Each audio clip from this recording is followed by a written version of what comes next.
Jocelyn Cocci, and today's tutorial is for an intermediate level piano solo called Troll. It's from the Magical Mystical collection, which is published by Wirrapang at australiancomposers.com.au. Tweens and teens often have a desire for pieces which sound dark and dangerous, and on that level, Troll certainly appeals. Alongside that, it requires a number of technical skills which need to be accomplished to be able to manage this effectively and to be able to carry off the picture of the troll. So from that perspective, or from both of those perspectives, this makes it both a desirable performance piece and a pedagogically sound teaching piece. So before I play it through and discuss some of those teaching points, I'd like to invite you to subscribe to this channel by clicking on the link below or the button on the bottom right hand side of your screen. And that just enables me to keep these tutorials happening.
So essentially this is an arpeggio and phrasing study, and there are a number of skills required of the student.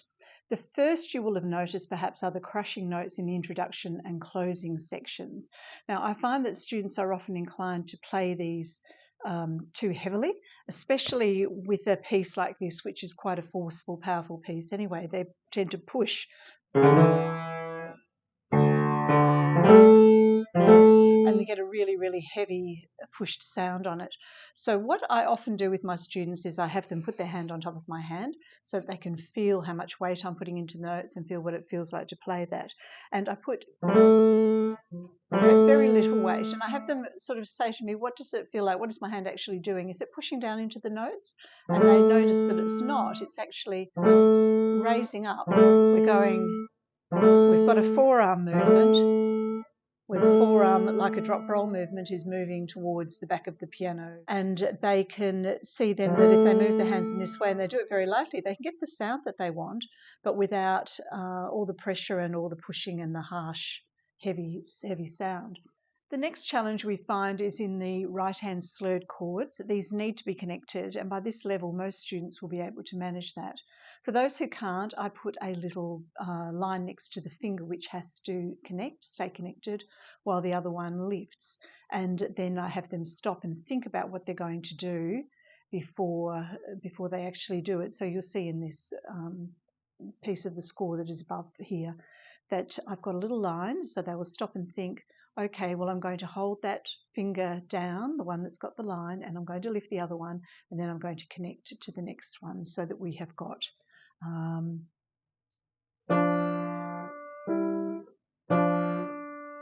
particularly on the second page, there's a lot of connecting going on there with that right-hand section where the left hand has the runs and the right hand has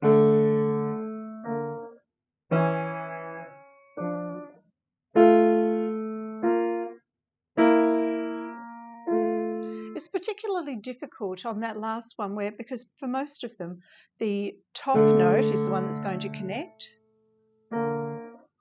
And the top one again, the bottom note lifts. Now here, the bottom note is going to connect while the top one lifts. And that's quite a shift. That's like this kind of a thing where they have to shift around from doing it one way to doing it the other way. And then they go back to the next chord, both fingers can connect in there. So this is quite tricky and needs a fair bit of practice to work through this and get that smooth and fluent. Against that, we've got the notes needing to be released on an upward sweep. So it's not just a matter of connecting those slurred notes, they've also got to be played with the drop roll technique. So they need to be, where a student doesn't understand how to do this, again, I have them place their hand on the back of my elbow. I'll do it with this hand because it's more easy to see from this angle. So if they place their hand on my elbow and I say to them, well, when I do this drop roll, what is happening to my arm? Because it often looks, when they're looking, it looks as if my arm is going up in the air, and we often get students doing this kind of a thing. So if they put their hand on the back of my elbow, they can feel that my forearm is moving in towards the back of the piano, and they can get the hang of how then to move their hand in this section. So they've got.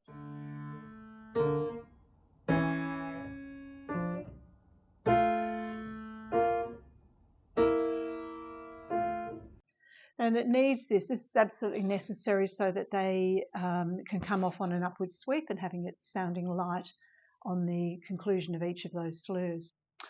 The other issue here is all of that is going on against a continuous left hand movement, and this left hand is pretty much on autopilot.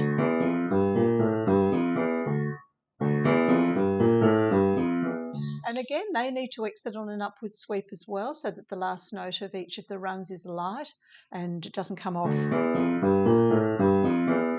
This is not what we want. So they've got to have that pretty much on autopilot, because that's going to follow on the whole way through.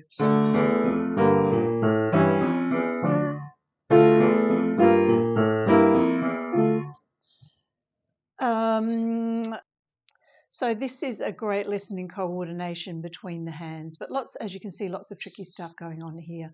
The left hand being so repetitive does help, because it is the same thing over and over again. So they can do this on autopilot once they know where their fingers need to go.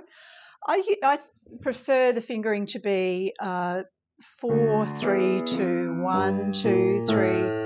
1, 2, 3, 4, so that they're always using the same fingering all the way along. I've had some students who prefer to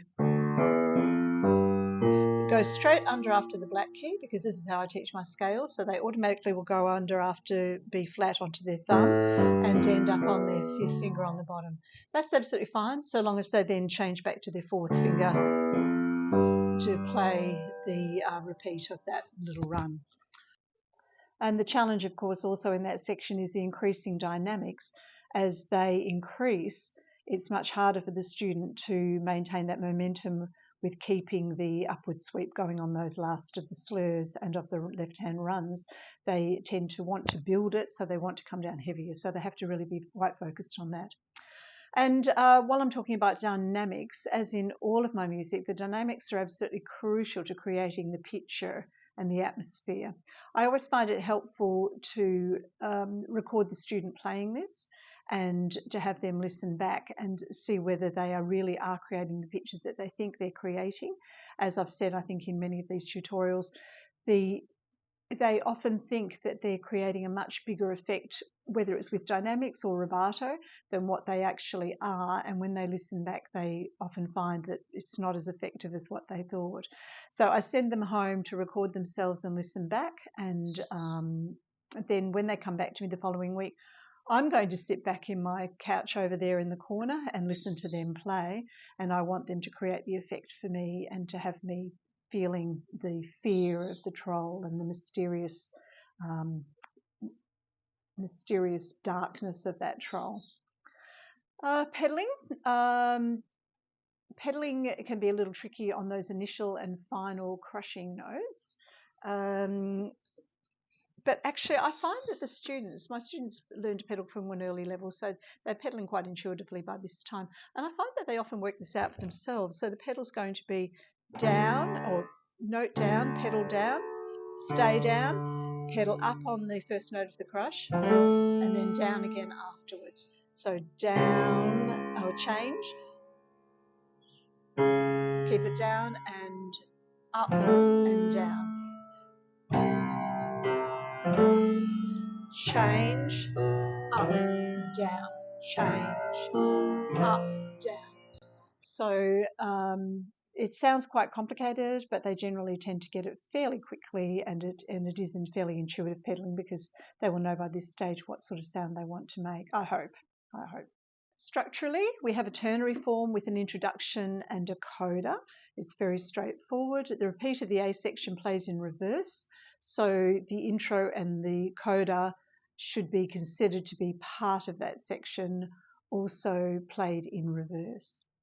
Troll sits at 3rd grade level in the AMEB and ANZCA systems in Australia, and 4th grade level in the ABRSM system, which is used more widely through Asia and the UK. So I'm sure your students will love playing this one. Mine do. Please feed back to me with any other technical problems that you may come across, and I'd love some videos of your students playing it. I often get teachers sending me videos of their students playing these works, and it's absolutely delightful to hear. So please do send me those copies. If you've enjoyed this video and like to see more tutorials like this, and hopefully they're helping you with your teaching practice, not just on my pieces, but on all sorts of a range of techniques across all sorts of other pieces as well, then please click on the link below or on the bottom right of your screen to subscribe to this channel. Thank you.